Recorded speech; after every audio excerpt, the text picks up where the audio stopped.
Hello again. In my last video I promised you a look at the infrared camera which I purchased about a month ago. That's the little Lumix GF1 which I purchased off a very well-known internet auction site. A fantastic gentleman by the name of Tim, who specializes in converting digital cameras to infrared. Now with infrared you have a choice as to the end result that the camera is going to produce for you, and that's dependent on the nanometers. Now I opted for a 720 nanometer converted camera. I don't want to get too technical. Basically, the higher that figure, up to 800, means that you get progressively more and more black and white images recorded. The lower down the nanometer scale you go, maybe 580, something like that, you get more and more color recorded by the camera. So I went for a 720. Gives me a little bit of color detail, not a huge amount, but that can be played with in post-processing. And it's very similar to the results you'd get by fitting an R72 Hoyer filter to an unconverted camera. So if any of you are considering doing some infrared with an R72 filter, it's going to give you results pretty much similar to what you see on screen straight out of the camera from this little Panasonic.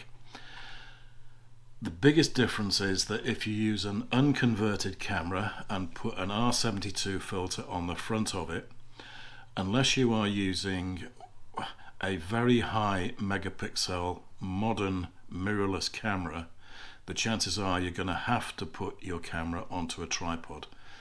Your exposure times are going to be more than 10 seconds, even on a bright summer's day.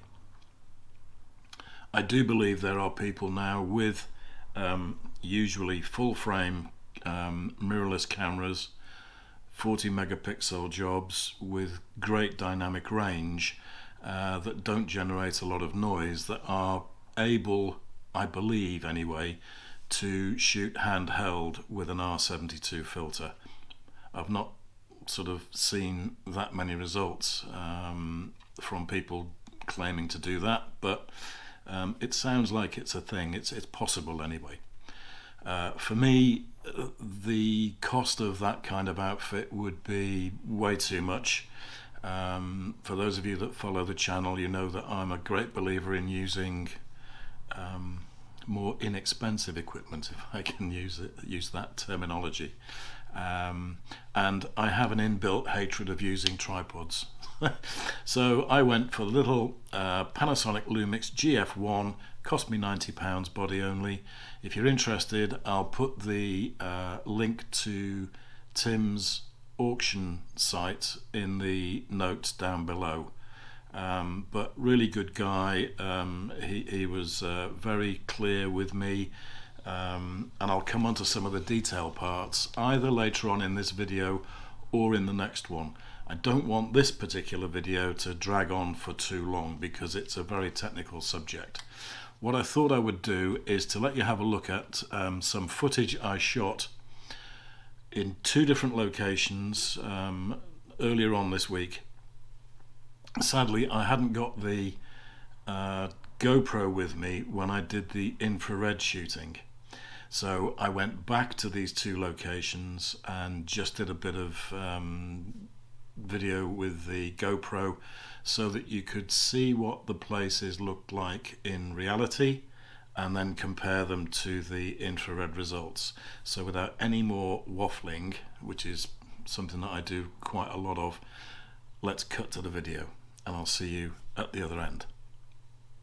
I'm actually returning today to a location that I shot in infrared a couple of days ago.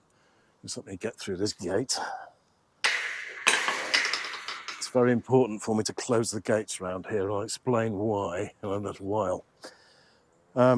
Yeah, when I came the other day with the infrared camera, it was gorgeous, blue skies, very strong lighting. Today not quite the same. And I've really chosen a bad time of year to start doing infrared photography, to be honest with you. You really do require lots and lots of light, blue skies, nice cotton wool clouds, that kind of thing. But I wanted to bring you back here to one of the two locations that I shot the other day, just to show you what it looks like in real life, if you like.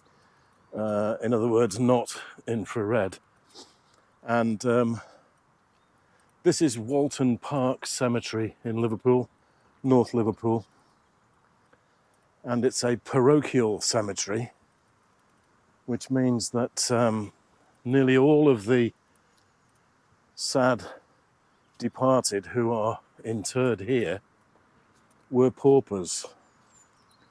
They were buried at the expense of the church. So what you can see really are the remains of many headstones. There are a couple of, well, I say a couple, there are 20 odd Commonwealth war grave burials here. The most notable interment is an author, Robert Tressel, who wrote the Ragged Trouser Philanthropist. Another gate here, which was open. It's now closed.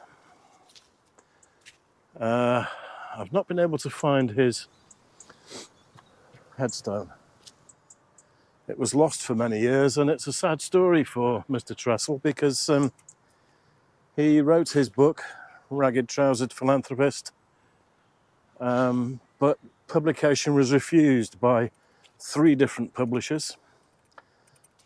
And after it had been turned down for the 3rd time, he thought, sod this for a game of soldiers, I'm going to emigrate to Canada.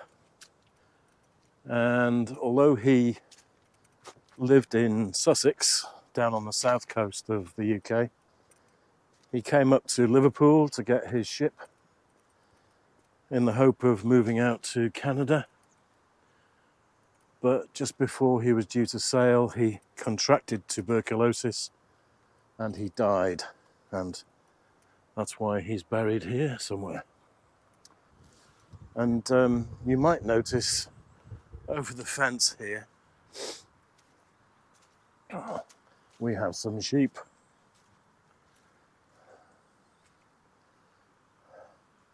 And that's because the cemetery now shares the land with a city farm, an urban farm. So I suppose in that respect, it's still being used, just not for its original purpose.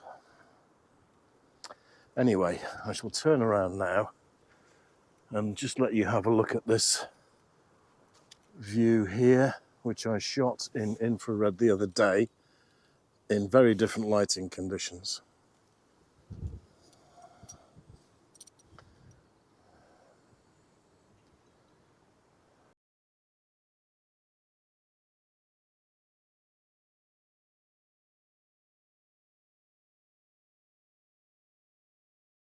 I'm hoping it's worth my while to do this for you. I just wanted you to get a feeling, a flavour, if you like, of what this place looks like. Lots and lots of these graves are unmarked. I'm not sure how well you'll pick it up off the GoPro, but you can see all these undulations here. These are all graves, unmarked. So yeah, that's why we've got to make sure the gates are all closed. Otherwise you could get all sorts of livestock going where they're not supposed to be. If all goes to plan, I'm going to take you to a second location that I shot just yesterday to show you what that looks like in real life, again without being treated to the infrared.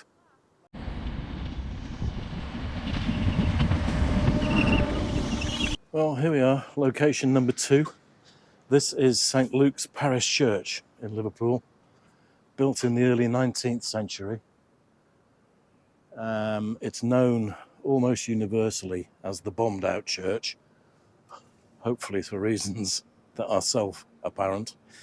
It was hit by an incendiary bomb in May of 1941, and despite the best efforts of the local volunteer fire people, it took them a couple of days to actually quench the fire, by which time the roof had collapsed, all the stained glass had blown out, and all the timbers inside had burnt to a crisp. It's not open every day of the week, normally at weekends, and it now forms part of an art centre, community centre. They have makers markets here, they show films here. If I just give you an idea, looking up at the tower behind me, you can see these charred beams. Gives you an idea just how intense the fire must have been. But a great place for not just infrared photography, but a great place for photography in general.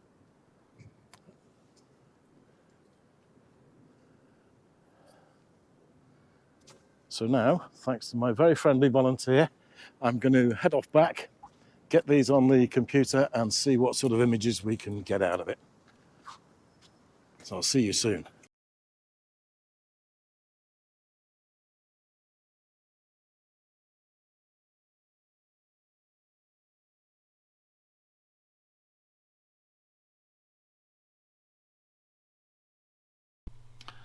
So there you are. I hope that the video sort of put in context the images that I took.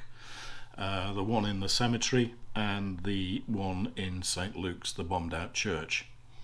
I took several, but I wanted you to see those two. And hopefully you can get an idea of the images that you get straight out of camera not really being what you would expect to see from an infrared result. You have to do certain tweaks in post-processing to get to anything approaching a true infrared image. Most noticeably, you have to do a channel swap, which I will come to in, I think, probably next week's video. I'm going to do, if you like, at least one more video on the post-processing side of infrared. Because I think if I tried to squeeze it all into this one, the thing would run on for about an hour, and nobody wants to listen to me for an hour. You have to do a channel swap. You swap the red and the blue channels around, and that will give you, to a certain extent, a blue sky and a neutral yellowish looking landscape. And from there you can then fiddle around with it to your heart's content, to make it either purely mono, which I did with the second of the St. Luke's images. I'll put it on screen again for you to have a look at. And the third image of St. Luke's is one that I've treated afterwards using the Nick collection, using Viveza or Viveza. Not sure how you pronounce it, but Viveza seems to do an excellent job with regard to infrared. You can selectively colour certain aspects of the image, and you can play around with it for hours, literally hours. Now, I hope that's given you a taste of infrared photography. If it's your kind of thing, then please leave a comment down below. I'll go into the post-processing side of it in greater detail in my next video. And for those of you that have absolutely no interest in infrared, I'm ever so sorry. You're going to have to put up with it for a little while longer anyway. But until the next time, I hope that you are enjoying your photography, infrared or not, and I'll see you all very soon. So take care, and bye for now.